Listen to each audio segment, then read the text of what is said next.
First and foremost, I want to start off by giving all honor and glory to Yahweh, Ba'ashem, Yahweh Shai, Ba'ashem Rakakwadash. Coming at you with a quick lesson that hopes to edify the lost sheep and the elect through the Spirit, man. We in these times where, these devils about to pull all kind of tricks. They getting tricky, man. And if you don't have the spiritual discernment to discern what's going on, it'll be, easy to be fooled, man. They getting crafty out here. I'm going to play this video without further ado. I'm going to dive right into the scriptures.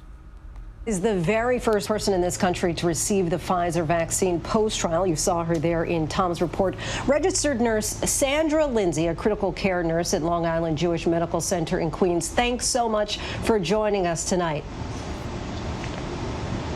Thank you for having me. So wanted to start out with, it's been several hours since you got your shot. How are you feeling right now? Any immediate side effects? No immediate side effects. I feel great, no different than I felt yesterday this time. No arm pain, no fever. I feel just fantastic. That's good to hear. And of course, you've been on the front lines for months helping to save people's lives. What is it like knowing that you were the first person in the entire country to get a dose of this vaccine? I feel hopeful, relieved, excited for my colleagues who have been working tirelessly. I am the critical care director for Long Island Jewish Hospital, all the ICUs there, and I've seen firsthand the suffering, the pain, the deaths, and how tirelessly my team has been working to take care of patients and saving patients' lives.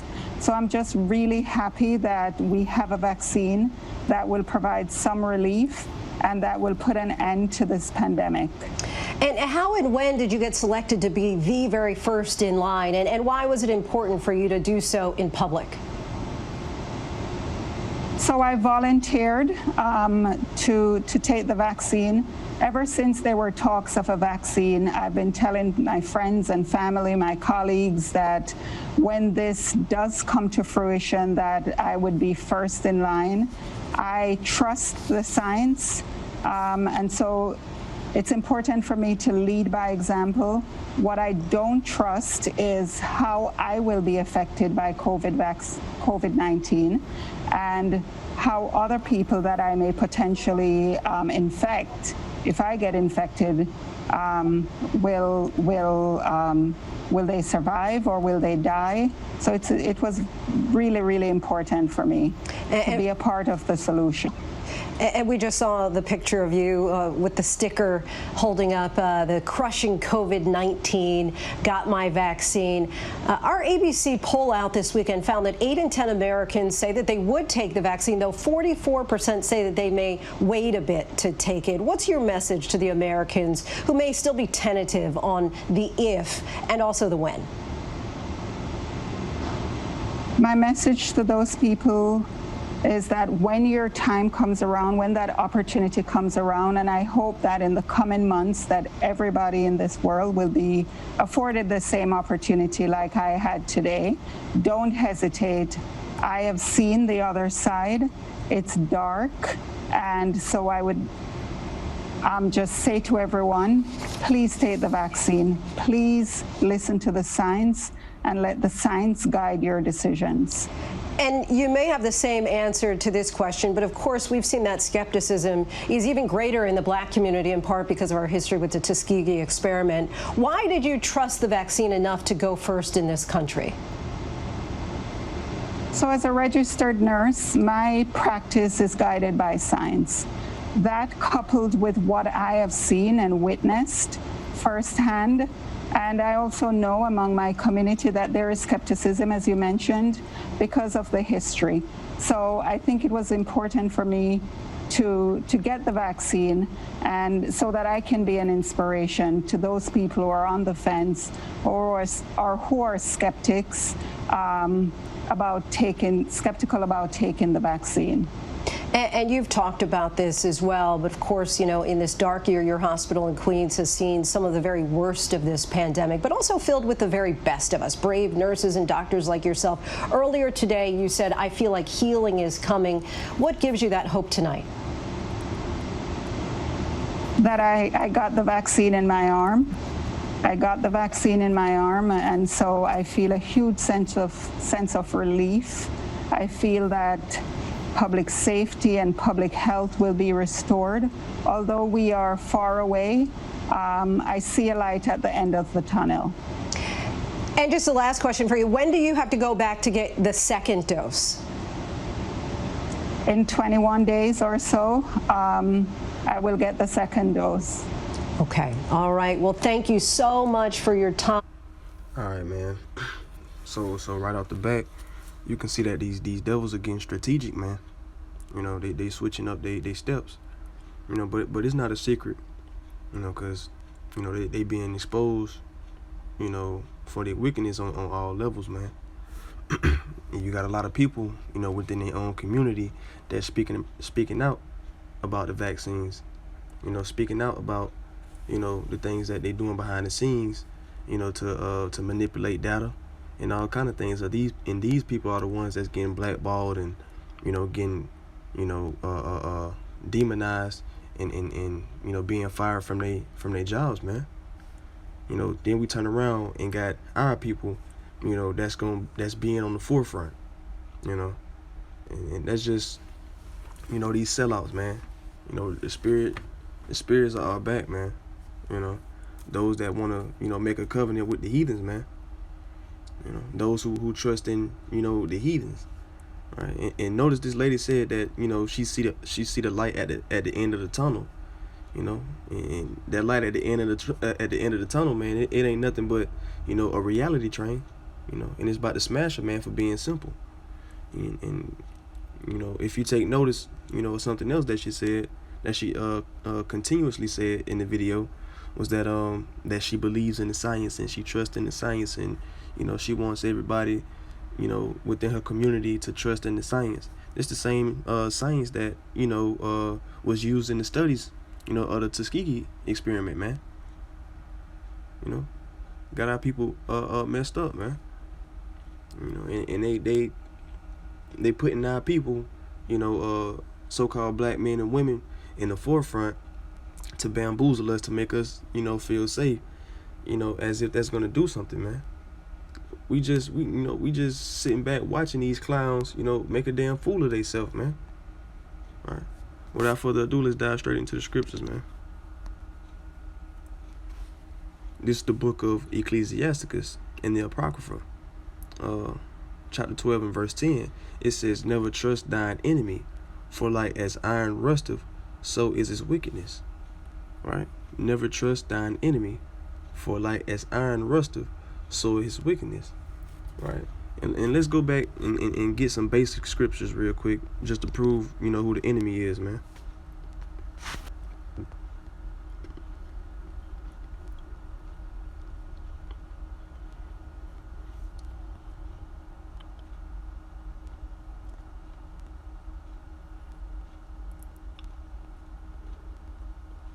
This is the book of Deuteronomy, chapter 28 and verse 48. It says, "Therefore shalt thou serve thine enemy." Right? This is what the Lord said was going to happen to the Israelites, you know, his chosen seed, if they broke the commandments, if they didn't keep the commandments, man. Deuteronomy 28 and 48. "Therefore shalt thou serve thine enemy, which the Lord shall send against thee in hunger and in thirst and in nakedness." Now pause, man.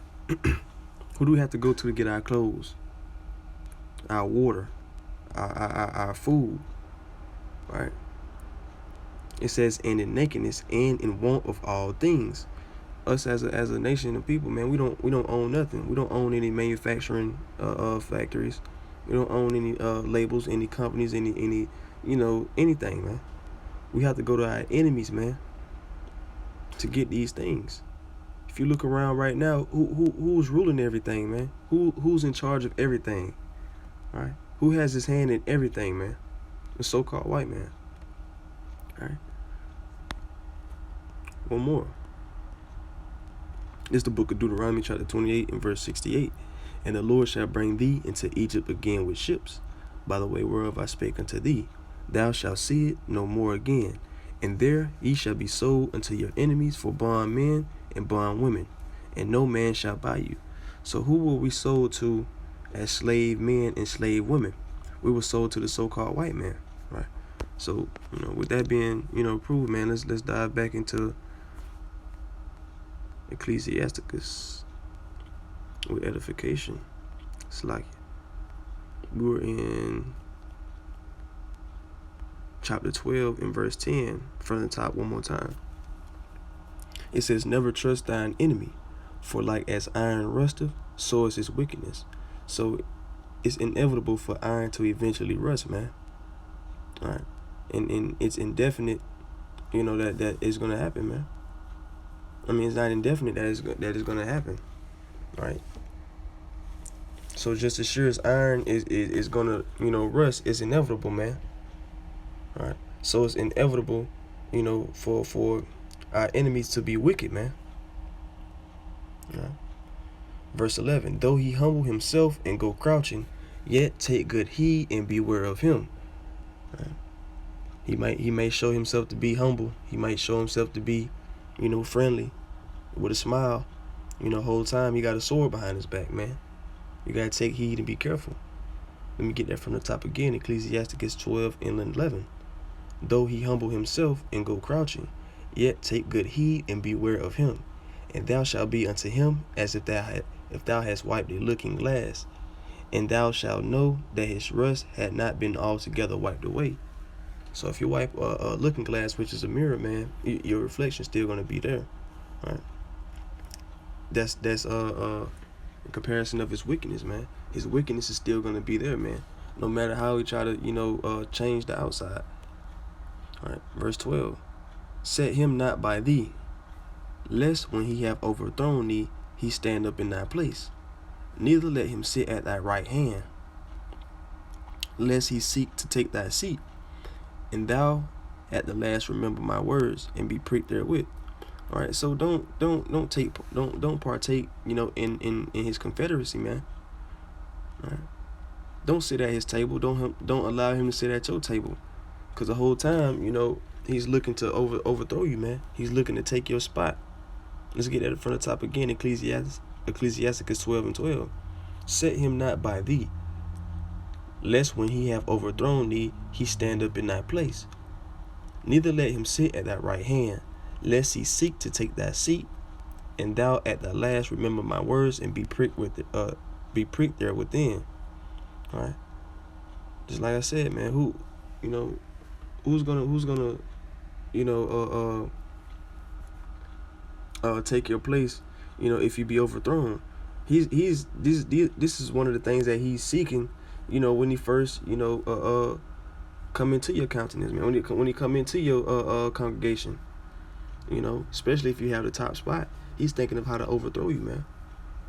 Though he may smile with you, shake your hand, and be friendly, he won't hesitate to throw you overboard, man. All right. This is verse 13.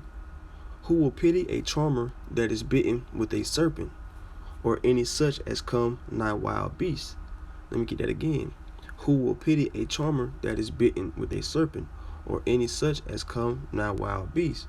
Right? It's saying who gonna pity somebody, that got themselves, in that situation, right? For instance, man, who gonna pity somebody that got burnt, because they playing with fire? Who gonna pity somebody that get hit by a car because they was playing in the street? You understand? Who gonna pity a woman, who prefers an ain't shit ass nigga, and now they dealing with an Ike Turner, right? Nobody, man. Right? So nobody gonna pity you, when you get bit for playing with the serpent, man, which is the so-called white man, Esau, right? You made that bed, man, so you gotta lay in it, right? And if you taking part in his confederacy, you're bound to get bit, right? Because there's nothing in it good for you in the end, man. Right? There's nothing in it for you, man. Verse 14. So one that goeth to a sinner and is defiled with him in his sin, who will pity? Right? Just like I said, man, you make your bed, you gotta lay in it. So if you making your bed up with Esau, man, you gotta lay with him, man. Right? Just don't be expecting him to be good to you, you know what I'm saying, and give you benefits all the way to the end, man. because he's selfish, man. He's all in it for him and his kind. Not even the lower level ones, the elites, man, and the higher ups. The new world order that's being brought about is for the elites, man, for the higher ups. It's not for the lower level class, man. It doesn't matter if you that kind or not. Verse 15 says, "For a while will he abide with thee, but if thou begin to fall, he will not tarry. An enemy speaketh sweetly with his lips, but in his heart he imagineth how to throw thee in a pit. He will weep with his eyes, but if he find opportunity, he will not be satisfied with blood." Right? Just like it said, man. He's gonna make himself out to be a helping hand. He's gonna act like he cares about your well-being, but at the end it's all a plan that's gonna fall back on his benefits, right? On the progression of his well-being. All right, let's get that again. Verse 16: "An enemy speaketh sweetly with his lips." Right, just like Dr. Fauci, saying that the Maxine, was made by a couple African Americans, and after one of the African American the so-called African American women, took the lead in coming up with the vaccine, right? And all this is a sham, man. All this trying to get you to be touchy feeling and trying to gain your trust, through something we don't even have proof of, man. That's how lowly they think of us, man. That's how much intelligence they think that we lack, as a nation of people, man. Right.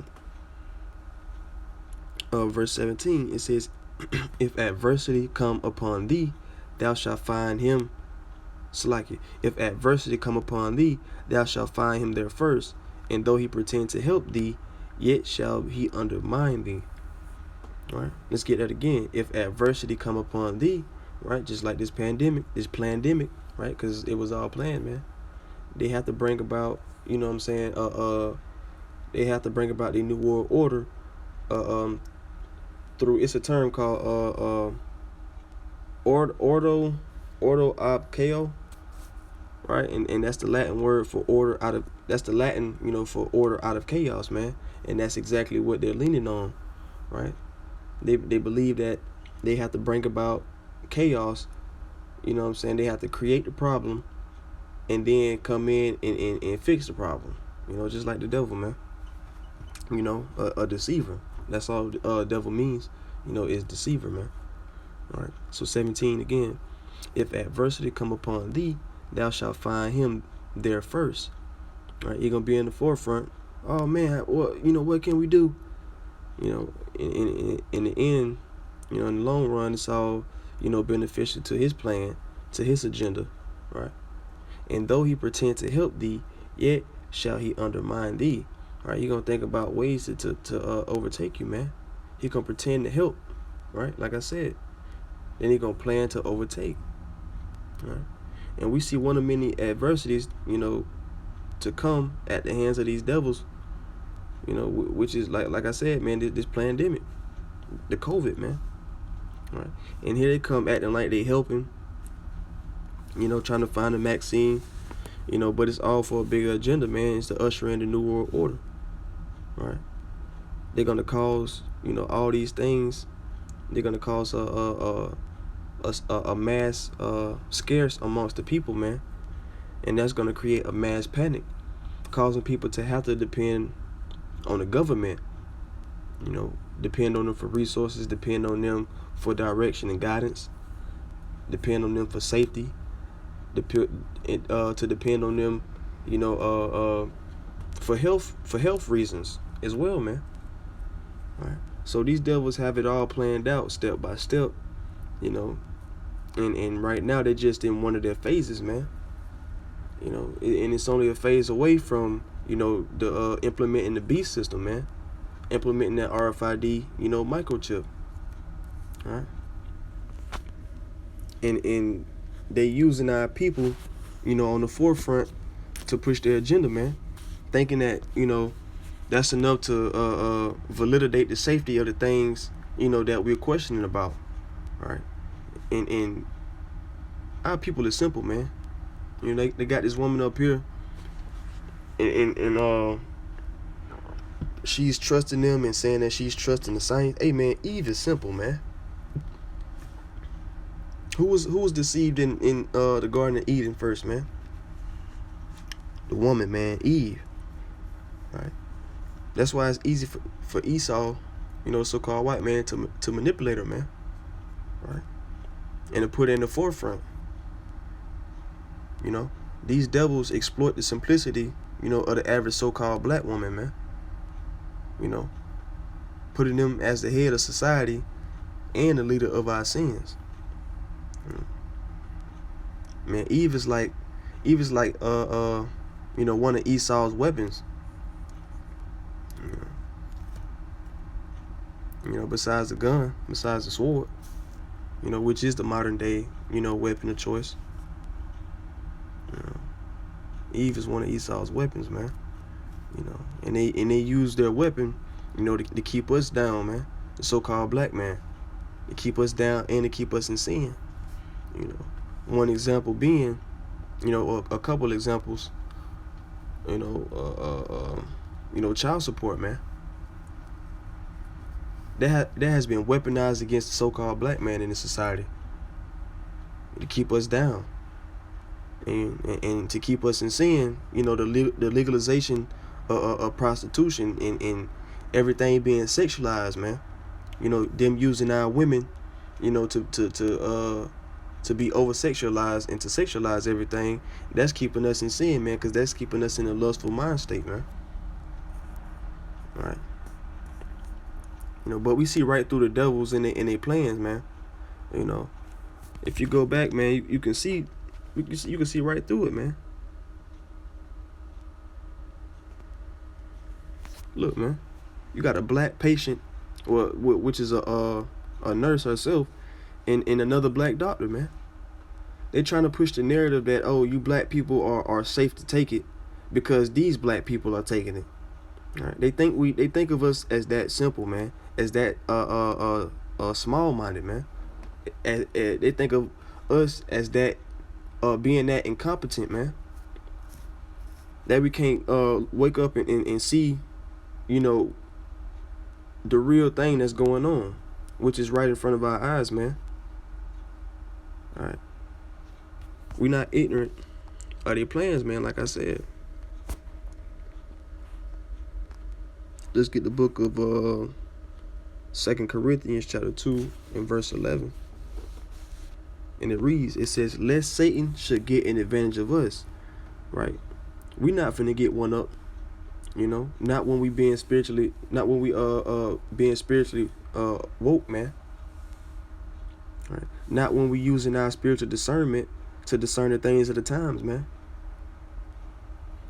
You can't fool the prophets.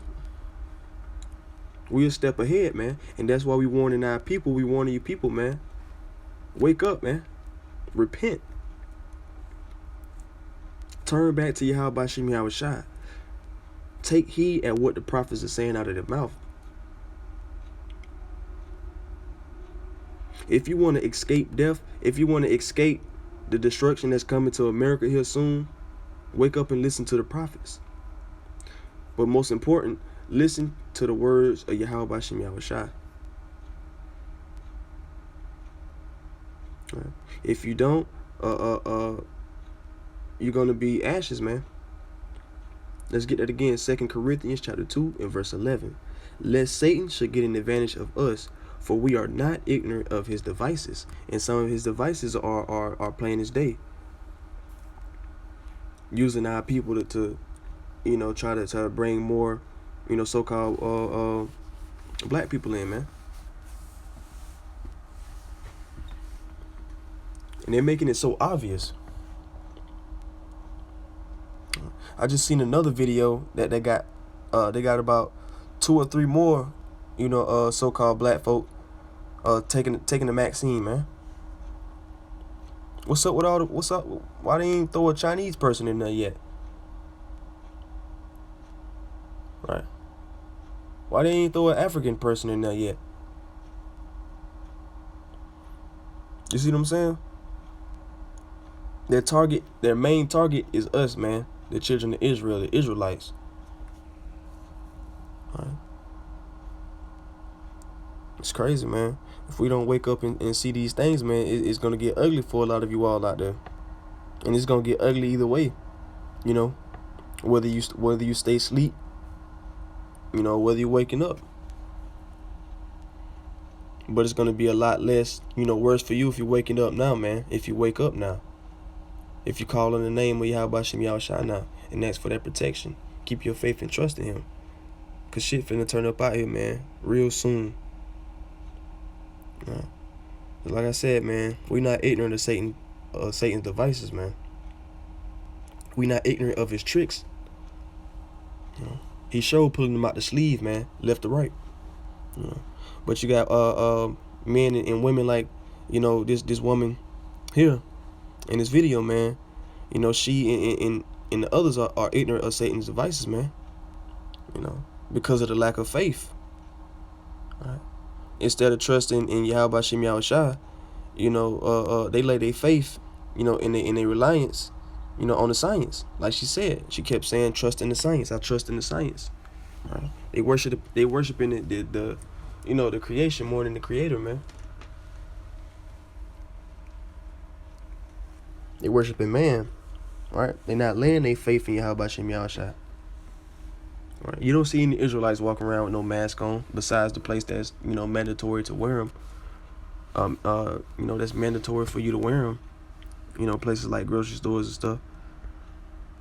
That's because we got faith in Yahweh Shem Yahushua that He's gonna keep the plagues away from us, man. Right. You know what? You know, because of this, you know, and many others, you know, they're going to have to face the wrath of Yahweh Shem Yahushua, man, because they putting trust in man. You know, woe to you that put trust in man. All right, woe means destruction. All right, all because of the lack of spiritual discernment, man. The lack of spiritual discernment is causing them, you know, to be blind to the fact that they nothing more than pawns in Esau's game, man. They nothing more than pieces on the board, right? And they being moved around, man.